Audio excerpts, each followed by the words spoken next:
الف لام میم، اللہ جو معبود برحق ہے اس کے سوا کوئی عبادت کے لائق نہیں، زندہ ہے سب کو تھامنے والا۔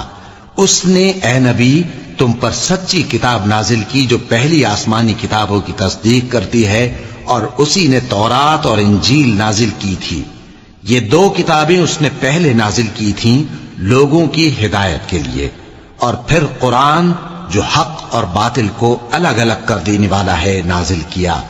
جو لوگ اللہ کی آیتوں کا انکار کرتے ہیں ان کو سخت عذاب ہوگا، اور اللہ زبردست ہے، بدلہ لینے والا ہے۔ اللہ ایسا خبیر و بصیر ہے کہ کوئی چیز اس سے پوشیدہ نہیں، نہ زمین میں اور نہ آسمان میں۔